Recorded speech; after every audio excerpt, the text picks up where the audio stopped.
The TikToker who gained 500,000 followers and then admitted to faking autism. I just wanted to pop in and, just give a little update and just say I'm not autistic. I'm just saying it, and I'll explain more if you want to look at it, but yeah. This is a story that not many people know about, and his actions, in my opinion, are utterly disgusting. On this channel, we look at various creators who are quite clearly faking these mental disorders. I think it's very important to talk about. Sometimes it can be hard to really figure out if they are actually faking or not. Sometimes they do come out and apologize for their actions years later, while others just spread misinformation. But in rare cases like this, where this TikToker just straight up admitted to faking everything after gaining 500,000 followers and also raking in an absolutely unfathomable amount of cash. Believe me, this one's gonna make you pretty mad. But before it does, if you could please make sure to hit the like button, as it's going to be the happiest thing you're probably gonna do throughout this whole video. So just to be clear, I'm not talking about the folks who've been clinically diagnosed and are working hard to manage their condition, or those who spread real awareness. No, I'm talking about this TikToker today who's turned autism into their own personal cash cow. And the TikToker goes by the name of Milej. This guy pretty much mastered the art of milking his followers, with one fake sob story after another, fooling so many people into donating while he played the victim card. And no, it's not just an assumption here, because he later admitted to faking autism. I'm working close to 55 hours a week, so I really can't lose this job, so I appreciate. In my experience over the past few years, creating content about people pretending to have mental health disorders online, the typical playbook for those faking autism tends to mimic the speech patterns of Forrest Gump for some reason. Slow, dramatic, and full of tales of hardship. And just like Forrest, who felt like running, this person actually did run off with all those donations and vanished from TikTok as soon as his followers figured out they'd been duped. This really is one of the worst stories I think I've covered on this channel, and very sad, as it really does burn bridges for these people that have donated and are never going to donate again to perhaps someone who really needs the help. And people like this TikToker ruined that. But how did he get to 500,000 followers? Well, first let's go through all his stories, from how it all started to how it tragically ended, right up to the deleting of all the videos on his account. It's really important to take these kinds of things seriously, because this kind of scammer makes it so much harder for people with actual needs to get the support they truly deserve. Instead of funding real causes, some end up financing these TikTok jerk-offs. And that's why I am, and always will be, a strong advocate for questioning everything, and have a real hard time trusting a lot of these TikTokers. I suppose some people call this type of content bullying, but unfortunately the world is filled with these types of people, and calling them out is very much needed. I'm back, but not for a while. I just wanted to pop in and, just give a little update and just say I'm not autistic. I'm just saying. Hey guys, so I just got off of work at Five Guys, that building somewhere, and I work from 9 to 10 today, so 13 hours, and I was getting ready to go home, and I came to the tree that I locked my bike on. I found this. So my bike was stolen, so I don't know what I'm gonna do now. I'll probably have to buy another bike, but yeah, that's it. My coworker is gonna give me a ride, which is really nice of them, and my mom could give me a ride to work tomorrow, so I'm not too angry about it, but I'll have to buy another bike, which is kind of bad. But see, it's crazy how one video can really bring to light a bunch of common misconceptions about autism. In this case, Milej is really playing the helpless role, which after I can practically hear the sympathy flooding in. Cool, look at this guy working 9 to 10 hours a day, it must be so tough for someone with his condition to manage that. And sure, while it's definitely hard work, let's not forget that many people, whether they're on the spectrum or not, juggle demanding jobs every single day. That's just a normal part of life, unless someone is completely unable to do so. The issue is when we pigeonhole individuals based on their neurodiversity, acting like they can't handle the same responsibilities as everybody else. Also, if you lose something important, why would you rush to TikTok instead of the police? Oh, right. Yeah, of course, my bad, I forgot. Because the police aren't going to buy you a brand new bike, but your TikTok followers could help fund, well, a sweet upgrade. If losing his bike is actually true, then yeah, sure. I mean, I'd feel bad for him, unless, of course, he just wrapped the lock around that tree for decoration. But let's dig a little bit deeper here, because if you've got all the details on the stolen item worth around $300, well, it's definitely worth reporting to the cops. When they finally manage to bust a bike thief, they usually try to get the stolen stuff back to its rightful owner. But I just don't get why this person's first instinct was to grab his phone and make a quick video instead of going through the proper channels. I mean, sure, it seems clever at first. I mean, who wouldn't want some instant emotional support, right? But he went for the easy route straight away. The police might return his old dusty hunk of junk bike, but on TikTok he could end up ranking in more cash than that eyesore altogether was even worth in the first place. I mean, if this thing looks like it's been left out in the rain for a decade, who wouldn't want to ditch that clunker for something shiny and new? Hey guys, today's my day off, so I rode my bike to the beach. I decided to get away from the house for a bit. This is my only hat because they're all in boxes because I'm packing.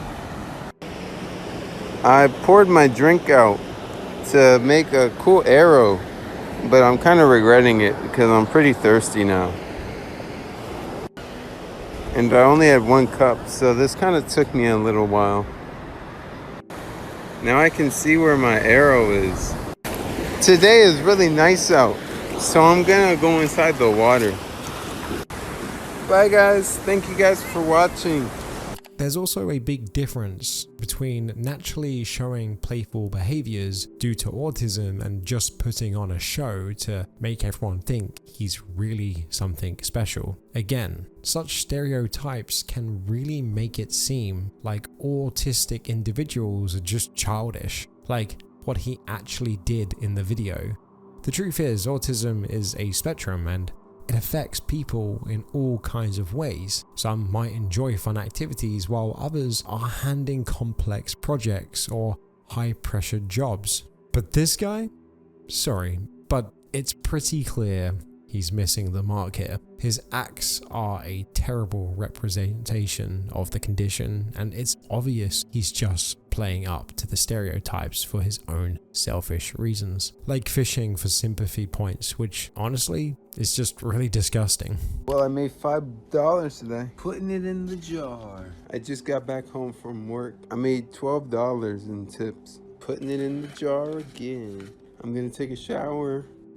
Then I'm gonna play some video games. Wow, he's been pulling off quite the magic trick, hasn't he? I mean, he's got everyone eating out of the palm of his hand, basically. I mean, even while claiming to be going through some horrible situations, you start watching one of his videos and before you know it, you're totally hooked.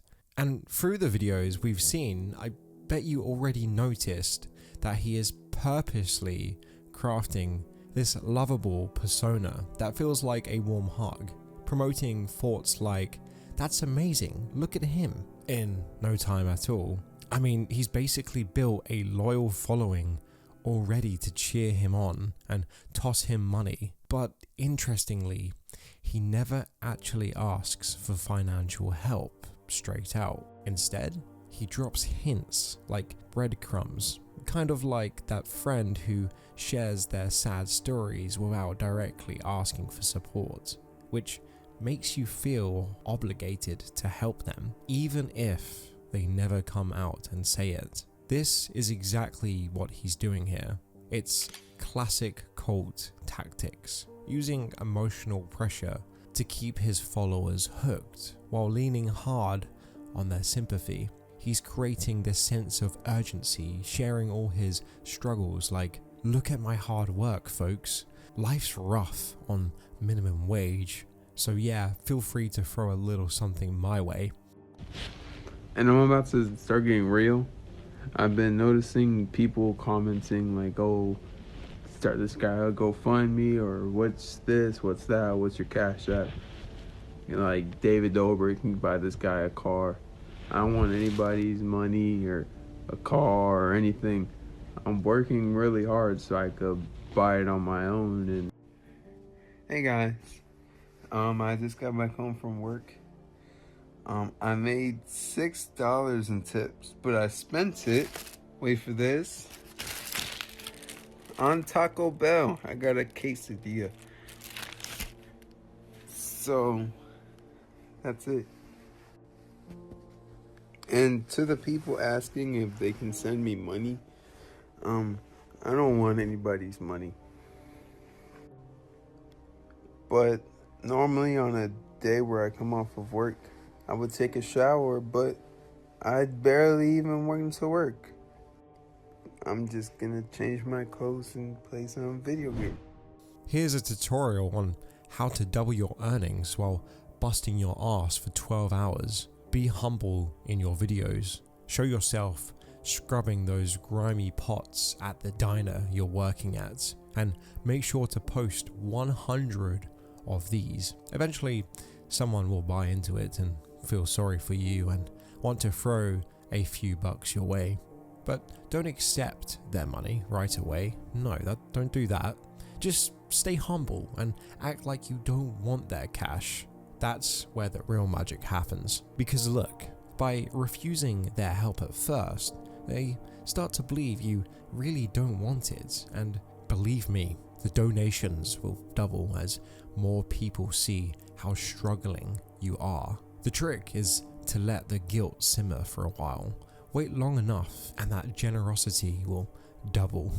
Oh my god, at this point it's just so manipulative and disgusting.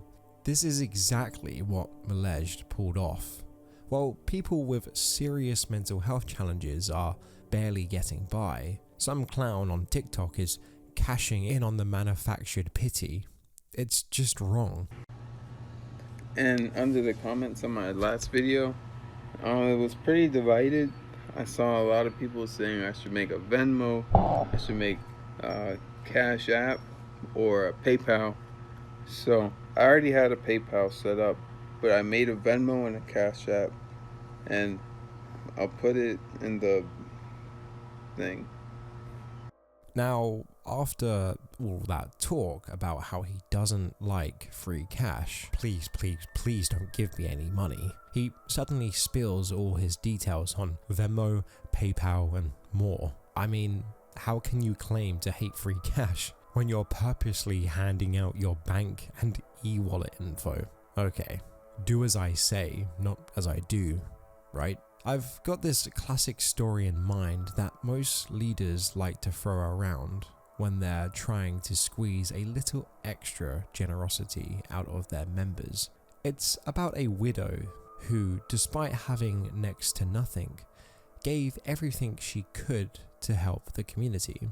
Yeah, that's a pretty powerful image, right? And believe me, that really tugs on people's heartstrings. And this, as I like to call, fraud influencer, essentially mirrors that behavior by making his followers feel noble and heroic for donating to him. He implies, you are not just giving money, you are saving me. And to be honest guys, if you want to save me as well, please make sure to join the Ablaze members. You get cool emotes that you can use in the comments down below. Remember, you don't have to, but you will be saving me.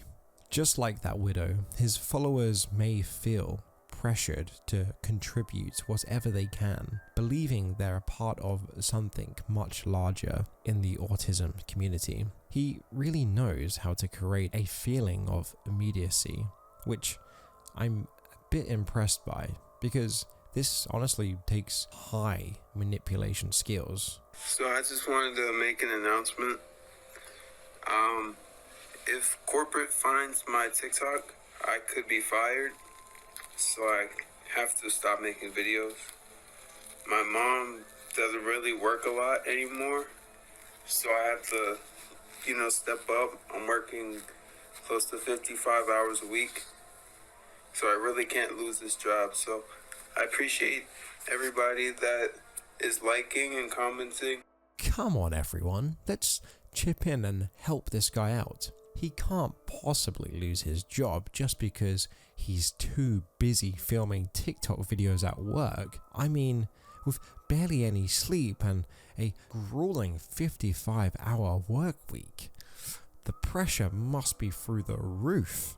Yeah, you can bet he's raking in a significant amount of cash. Who knows how much, really? I mean, if you're a part of the community and come across this, you might feel a wave of sympathy thinking he's facing obstacles similar to yours, which, could encourage you to donate something because you don't want anyone else to go through the hardships you've faced. And who knows, you may even believe that no one deserves to experience negativity simply for, being autistic, and so you feel complied to help. Take this one comment, for instance, who found out exactly not only the moral damage to the community, but financial. A lot of people donated money to him, including me. After creating a whole fake autistic character though, things are going great for him. People totally brought into it and he received loads of donations. After months of fake crying, he's finally reaping the fruits of his so-called efforts. Honestly, what a fucking joke. Now, in the next video, it'll take just a few seconds to reveal what a total scammer he really is. Honestly, guys, I just want to unleash all the bad things I can think of because this is honestly just downright disrespectful, disgusting, and utterly wrong. So my whole plan, I wanted to get to 1 million followers because I knew I could do it. I knew I could do it. I wanted to get 1 million and then I would make the big reveal like, hey guys, yeah, it was all an act, but you might still see me on TikTok. I might be doing like some things here and there, but that never came to be. Like over time, it's like the guilt and like everything just started piling up, and then TikTok became something I was forced to do because I felt obligated because, you guys have showed me so much support and stuff like that. So it just got like to a point where like I just hated it. I would say like the past like 4 videos or so, it was just like I gotta pick up my phone and make a video. I need to. So he felt obligated because people were so nice to him, so he just kept spinning his sob stories. It's like he thinks it's his followers' fault for being kind, all the while he's claiming he hates it, but obviously continues the charade because, of course, people are going to be kind if they see someone living paycheck to paycheck. There's always someone willing to lend a hand, and he disgustingly took full advantage of others' goodwill. And seriously, he should feel the guilt deep in his bones. Sure, it's true that his work might be exhausting and he's putting in a lot of effort, that's great and all, but doesn't have to pretend his situation is worse than it actually is, especially when there are countless others out there who are seriously facing tough circumstances and getting judged for it. I feel this way even though I don't have the disorder myself, and I can't even begin to imagine what those on the spectrum are really going through. So please guys, I'd like to hear your thoughts on all of this in the comments down below. Okay, so do I regret doing what I did? Now, I just want to say I don't regret anything I do in life. I don't. But I see it as like a huge like learning experience. Like, okay, I'm like, yeah, but I'm very glad that I went through that. I'm super happy because if that never happened, then I never would have taken the 4-month break to focus on myself. Then I would have never built up the courage to make a video like this. So, do I regret it? In a way, I regret how I how I went about, my TikTok thing, but do I regret that it happened? No. So, did he learn anything from it? Not a chance. He's out there boasting about it now. Super happy. Honestly, he's just pathetic. And when I said he should feel immense guilt deep in his bones, he obviously doesn't feel that way at all. I mean, how can he claim to be happy while trampling on the very people who tried to help him? It's a massive slap in the face to his followers, the ones he exploited for sympathy, and the ones he literally profited off of. Alright, what content am I going to make now? I'm going to be making some skits and some vlogs. I'm not making anything. This account is done. It had my run. I just wanted to explain before I left because there's no way I could just leave without saying anything. This isn't a forever goodbye because I might upload, I might not. It's just a little, I don't know. Expect not to see me and expect to maybe see me. If he thinks a goodbye video will make his followers feel sorry for him, well, that's just absurd, because no video can undo the fact that he swindled thousands of his followers, and honestly, he seems like a waste of space with how long he's been pulling on that autistic tone in his speeches. Getting what he wanted, he has now announced he would leave TikTok permanently. That's, in my opinion, just another manipulative tactic, because he's trying to make everyone who's been calling him out feel guilty for making him want to leave the platform altogether. But seriously, no one needs you, so please do leave TikTok, and honestly, don't bother returning. After those last two videos, he finally got serious and stopped posting, but we have no idea if he's created a new account or if the main one he has used to scam people is now private and all his videos are gone. Now, faking mental health claims online is revolting and a reprehensible act. And trust me, no one is going to dismiss this issue because we're talking about someone who actually pretended to have autism. I'm sure there are plenty of clout chasers and scammers out there exploiting this disorder for attention. So if you agree with me and want more people to see this video, please help boost the algorithm by liking and sharing, or even leaving a comment down below. With that all being said though, hope you guys are having a fantastic day, and I'll see you all in the next video. Bye bye.